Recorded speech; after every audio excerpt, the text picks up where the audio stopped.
Coming on here to give my thoughts on the major news that just broke a couple hours ago. Probably everyone has already heard about it, and that's the TNA signing of Hulk Hogan. Now, what is this going to mean for TNA? Is this going to be good or bad from TNA? Now, kind of think on the side of business-wise, it's going to be good for TNA. It's going to be good business-wise for TNA.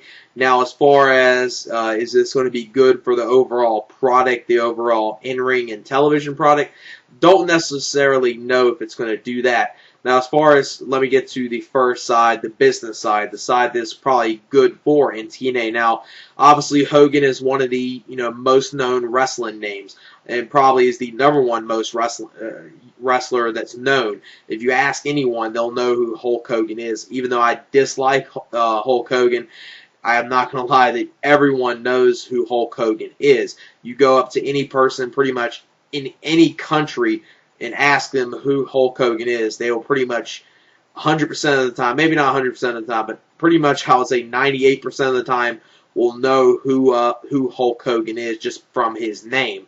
So that is good for TNA right there. They got a star that possibly can increase their ratings. Now, is this necessarily going to increase their ratings where they're going to be competition from WWE? Well, we'll have to wait and see. Now, as far as what I think, is this going to be up to the level of competing with WWE? I don't necessarily think so. I think they're probably going to get their ratings increased maybe to a 1.5 at the lowest, maybe a 1.7. I don't see them breaking that level of a 2.0 because the one thing I feel that they need to do before they even break that level of being a 2.0, which the sign of Hogan does help. That's going to get closer to getting that level of a 2.0.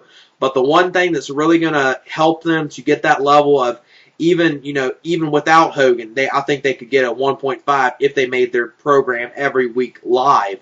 That'd be the one thing that I think could already Hogan plus live television and their Impact being live every week.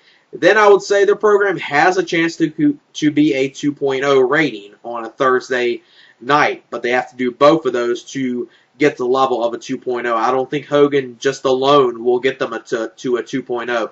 They will have to do live TV as well, because that's the one thing, I mean, with their television product. Obviously, if their product was live, I think their ratings would increase to at least a 0.2 or a 0.3 higher, maybe close to a 1.5 now if their program was live every single week, because if it was live, you wouldn't have spoilers, people wouldn't know what's going to happen, because I know a lot of people just like me that, sometimes, every single time, look at the Impact spoilers, and a lot of times I don't really watch Impact fully every single week. Really, the only times I really have recently checked out Impact and watched it fully was the Kurt Angle versus AJ Styles 3-hour Impact. That was pretty much the lead into Bound for Glory, so I had to, pretty much watch that, and it was a good show overall.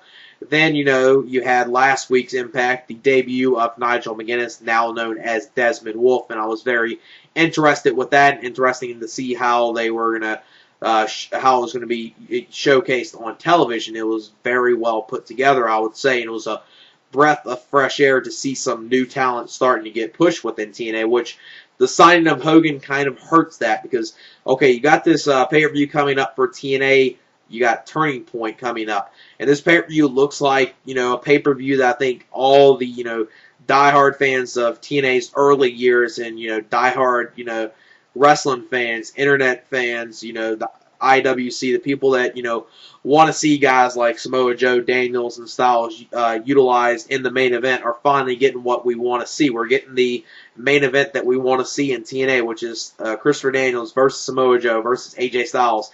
And this time it's for the World Heavyweight Championship in the main event, so definitely am interested in that. Looks like the Motor City Machine Guns might be actually becoming the tag team champions if they defeat the British Invasion at Turning Point. Then you got the Desmond Wolfe versus Kurt Angle match, which probably will be a very good match. And they got a match, I think it's on maybe this week's Impact, where they're in a street fight, which can't wait to see how they work with each other. I'm expecting them to have pretty good chemistry with each other. Maybe not in the street fight. It'll probably be just a small taste of what we're getting in the pay-per-view, but I think by the pay-per-view, they'll put on a very incredible match. And I would say that you know, TNA Turning Point is one of those pay-per-views, and this is the first time, because I did order TNA Bound for Glory, and I will be ordering TNA Turning Point. This is the first time in, I don't know how long, probably since Hard Justice 2007, because I pretty much ordered every single pay-per-view from TNA before Hard Justice 2007. So this is the first time in almost over close to 2.5 years that I am ordering 2 back-to-back TNA pay-per-views. I'm definitely going to be supporting TNA Turning Point just because they're giving me the type of card that I want. And I think if a lot of us fans that normally watch TNA pay-per-views, just like True Slayer has said and Moral Virus, both of them pretty much said, if you go out of your way and buy this upcoming pay-per-view Turning Point, and you put your money where your mouth is and pretty much show that TNA you're willing to give money if they produce the type of product you want. And I think pretty much everyone, the Turning Point card is something that a lot of fans would want to see. So if you got $30 and if you want to show TNA what type of product that you want to see frequently and you want to see all the time, make TNA Turning Point their biggest pay-per-view buy rate in TNA history, or at least in a long time. If you at least showcase that this pay-per-view is going to be, you know, a bigger sell than what they're expecting, TNA might think, hey, maybe we need to be smart. Maybe we need to keep on continuing with this route of pushing these younger stars. Whereas the signing of Hogan kind of makes me lose a little faith there that TNA is going to start and still push these younger stars, because the signing of Hogan and the signing of Bischoff just makes, you know, everyone, including me, that makes the joke that TNA is nothing more than WCW 2.0. Signing Hogan and Bischoff doesn't help that at all and doesn't showcase your organization is any different. You're just living off, you know, past names. And Hogan, I think he would have made an impact in TNA if he would have signed back in 2003 when he was originally going to sign with TNA, and they were going to do their first 3-hour live pay-per-view, and it was going to be Bound for Glory 2003, and they were going to do the whole Jarrett and Hulk Hogan thing, building off their whole thing that happened at Bash at the Beach 2000. And if he would have signed to TNA back in 2003, I think TNA would have got, you know, huger faster than what it did, and maybe would be, you know, a bigger company than what it is now, and maybe would have actually had some early success right there instead of pretty much being nothing more than a stagnant product then as far as how many fans watched it. It was a good product from 2002 to 2005 and pretty much before they had their Spike TV television contract, but it wasn't really one of those products that did, you know, extremely large buy rates or, you know, had, you know, a lot of people tuning into Impact when they were on FSN.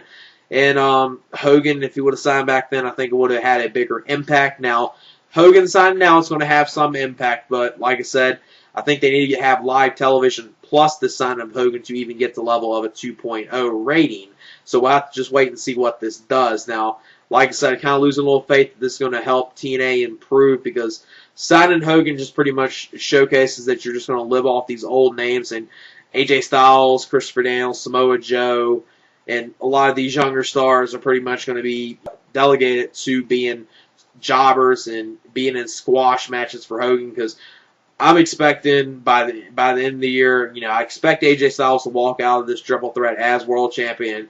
At the next pay-per-view, I won't be shocked if they do Hogan versus AJ Styles, and AJ Styles does a job for Hulk Hogan. Hopefully that doesn't happen. Hopefully I'm wrong, and hopefully they don't push him to that level, but I'll be shocked if they don't. As far as Eric Bischoff, now, Eric Bischoff, I'll give him credit, even though I hated WCW mainly because I was a huge ECW fan back in the day, and I just despised WCW other than a few things they did good.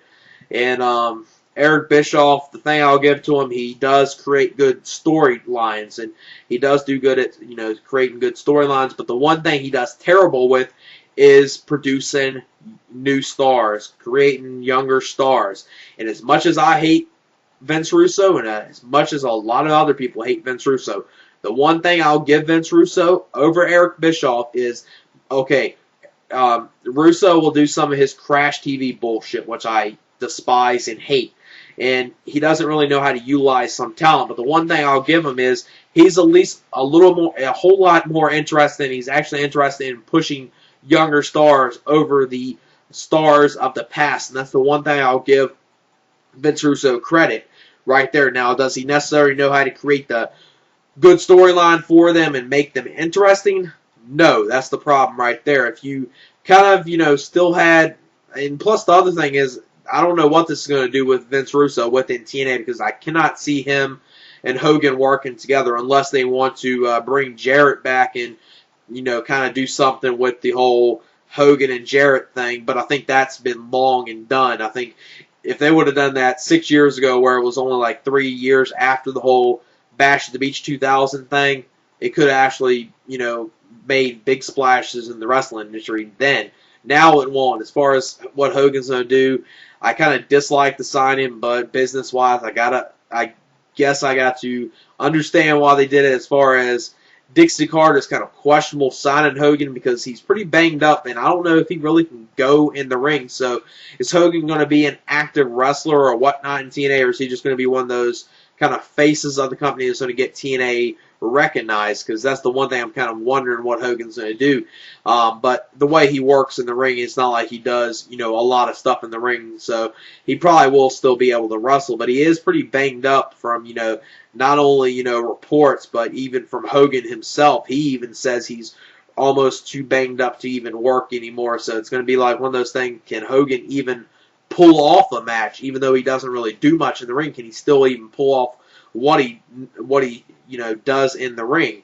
Like I said, as far as Eric Bischoff, that's the one thing I really dislike. Out of the whole thing, the Hogan part I can deal with. Bischoff, I do not like at all, because the one person within creative that I'll give him credit with some storylines, but he doesn't do the greatest job, is Bischoff. Sure, he got WCW to the level of almost defeating WWF, but that was for the other thing that you had Hogan there. You had him being a huge heel with the NWO. That group was so well put together, and it just came off so good that, and plus you had the whole thing with, Sting as well, and you just had some things just click so well that it wasn't really necessarily Bischoff's great, expert booking. It was just, you had a great pairing of Scott Hall, Kevin Nash, and Hogan, and it worked so good for them. And plus they had live television as well. That was another thing that was, back then WWF was taped on Monday nights and Nitro was live, and that really helped them a lot as well. So he was a little innovative there. So maybe he can do some good things with TNA. I don't know. I'm very questionable about the Bischoff thing and the Hogan signing as well, because I think this is going to do some good for TNA. It's going to do some bad for TNA as well. Just as long as they don't, bring Hogan in and have him squash, AJ Styles, or squash your world champion, whoever it is, if AJ does lose the title in the triple threat, which I highly doubt he will, but say if he does, hopefully, Hogan doesn't come in and next month, not next month, but the December pay-per-view, he wins the World Heavyweight Championship, because that's going to be one thing that's really going to turn me off from TNA if Hogan comes in there, runs roughshod, and becomes world champion fairly quick. Like I said, we'll just have to wait and see how this turns out. I'm kind of have mixed feelings about it, because I understand it on the aspect of business-wise, but I kind of disagree with the signing of it, because I think TNA was starting to turn the corner around, and they are doing some good stuff with their Turning Point pay-per-view. And as far as Hogan, obviously, him signing TNA just came out a couple hours ago, and this is going to get a lot of press attention for TNA, because he is going to be on Larry King tonight. He was originally just going to be on there plugging his book, but obviously now with the signing of TNA, he's going to probably plug that on there as well. Then he's going to be on Howard Stern later this week, so he's going to plug TNA on there as well. Then he's going to be on the Bubba Love Sponge show, and he's going to be having a lot of book signings. So this is going to get TNA's name out there, but the thing is this going to really increase their ratings to the level they're expecting? I don't know. We'll just have to wait and see. I kind of expect them to improve, but not improve to the level where they're going to be competition for WWE quite yet. They're a little ways off from that. And